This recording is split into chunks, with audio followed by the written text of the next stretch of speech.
दोस्त वो होते हैं जैसे सोफे में चिल्लर मिल जाए, बस फर्क ये है कि ये चिल्लर बोलती भी है। राजू, नवाज और सरंज, 3 यार जिनकी जिंदगी के फैसले थोड़े टेढ़े मेढ़े थे। उन्हें एक खजाने का नक्शा मिला। देखने में ऐसा लग रहा था जैसे किसी मुर्गी ने बनाया हो, क्रेयॉन से, वो भी दारू पी के। Raju, super shine. यार ये तो हमारा इजी स्ट्रीट जाने का टिकट है। राजू, जो कि इस ग्रुप का ब्रेन था, बोला। नवाज, जिसका दिमाग जीनियस और बकवास के बीच सिक्का उछालता रहता था, अपना सर खुजाते हुए बोला। Nawaz, to light easy street, वो बर्गर वाले के पास है क्या? सरंज, जो कि बना हुआ था ईंटों के घर जैसा, पर बाल उसके अच्छे थे, बस मुस्कुरा दिया। सरांश, कैप्टन अननोन, जहां एडवेंचर है वहां मैं तैयार हूं। और ऐसे शुरू हुआ उनका सफर, जिसको हवा दे रही थी उम्मीद और वहम, दोनों बराबर मात्रा में। मैंने बताया था ना, नक्शा नाली की तरफ ले जा रहा था। वो नक्शा उतना ही काम का था जितना पनडुब्बी में जालीदार दरवाजा। वो नक्शा पहले उन्हें एक पार्क ले गया, फिर हॉट डॉग वाले के पास, जो कि सरंज के लिए हमेशा कहुशी की बात थी, और आखिरकार उस ग्रैंड प्राइज पर एक बहुत ही बदबूदार नाली।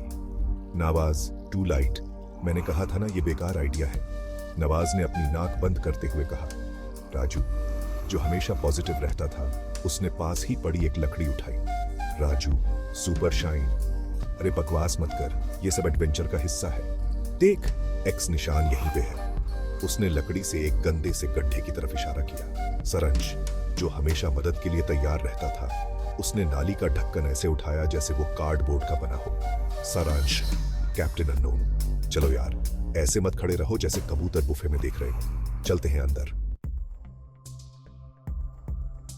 जैसी उम्मीद थी, नाला उतना ही सुंदर था। चूहे उन्हें घूर रहे थे। हवा में पुराने मौजों जैसी बदबू आ रही थी, पर तभी एक चमक दिखाई दी। सारी गंदगी के नीचे एक केले के छिलके और शायद किसी की टोपी के बीच एक पत्थर पड़ा था। वो पत्थर एक नीली रोशनी से चमक रहा था। Raju, super shine Divya stone, Raju ने कहा, और तुरंत ही अपनी वो बात भूल गया कि वो कभी भी दिव्य और कहां शब्द एक साथ इस्तेमाल नहीं करेगा। नवाज, जो कभी कभी अक्लमंद बन जाता था, उसने चेतावनी दी। नवाज, टू लाइट यार, शायद हमें नाले से मिली चमकती हुई चीज को नहीं छूना चाहिए, पर बहुत देर हो चुकी थी। सरंज, जिसे चमकदार चीजें बहुत पसंद थी, उसने झट से उस पत्थर को उठा लिया। पूरी नाली चमक उठी। उनकी आंखों के सामने अंधेरा छा गया, और फिर हंसी की आवाज। हाँ, ये पूरी घटना देखकर तो ब्रह्मांड भी हंस रहा था। रोशनी चली गई और पीछे रह गए 3 भौंचक के दोस्त और जले हुए पॉपकॉर्न जैसी बदबू। नवाज, टू लाइट हुआ कुछ? नवाज ने पूछा।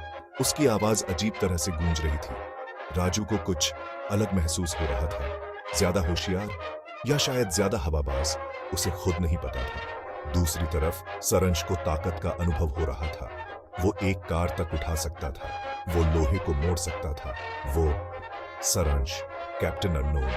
अरे यार, मेरी शर्ट अचानक से इतनी टाइट क्यों हो गई है? जी हाँ, सुपर स्ट्रेंथ, नाले के पत्थर से मिलने वाला आम साइड इफेक्ट। ये तो सबको पता होता है ना? इसी बीच नवाज को ऐसा लग रहा था जैसे उसके दिमाग में उसके विचार म्यूजिकल चेयर खेल रहे हैं। एक मिनट वो बहुत ही चालाक बन जाता और अगले ही मिनट वो सोचने लगता कि गाय कौन सी आवाज निकालती है। स्पॉइलर अलर्ट, उसके मुंह से मुंह नहीं निकल रहा था। दिमाग जो सोचने से ज्यादा हवा निकालता था, राजू की भरी हुई बुद्धि बस कभी कभी काम आती थी।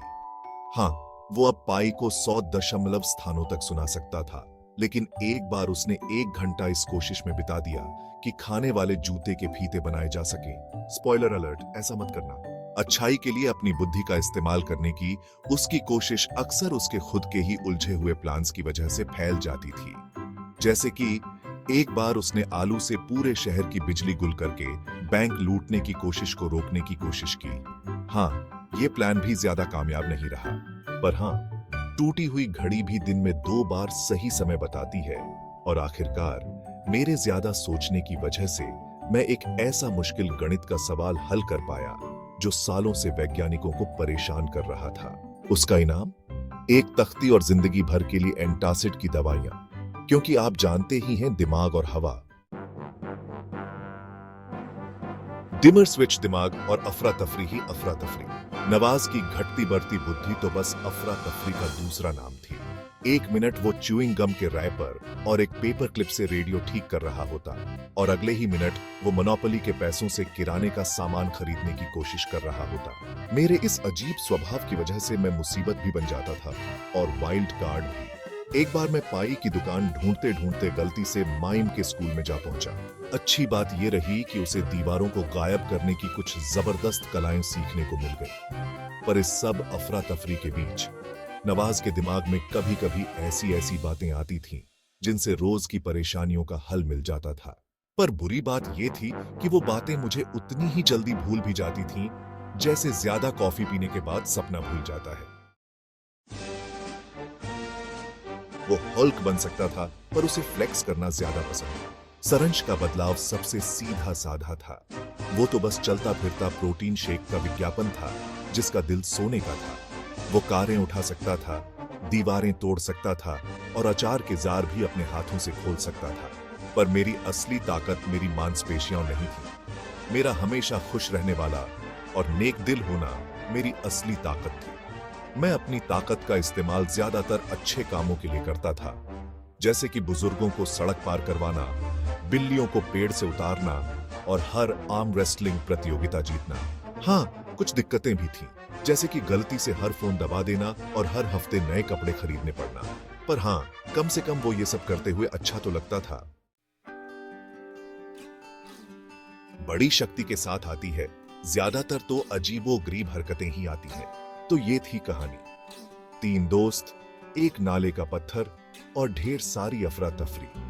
वो भले ही दुनिया के सबसे बड़े सुपर हीरो न बन पाए हों, पर उन्होंने ये जरूर सीखा कि कभी कभी सबसे अच्छे एडवेंचर वो होते हैं जो आपको हंसाते हैं, भले ही वो हंसी आप पर ही क्यों ना हो। और हाँ, कम से कम हमारे पास एक दूसरे का साथ तो था। क्योंकि सच बताऊं तो जब आपके पास एक ऐसा दोस्त हो जो गलती से ब्रेड के टुकड़े से खुद को गायब कर सकता है, तो जिंदगी कभी भी बोरिंग नहीं हो सकती। कहानी खत्म या ये तो बस शुरुआत है। अगली बार और भी फनी किस्सों के लिए बने रहे।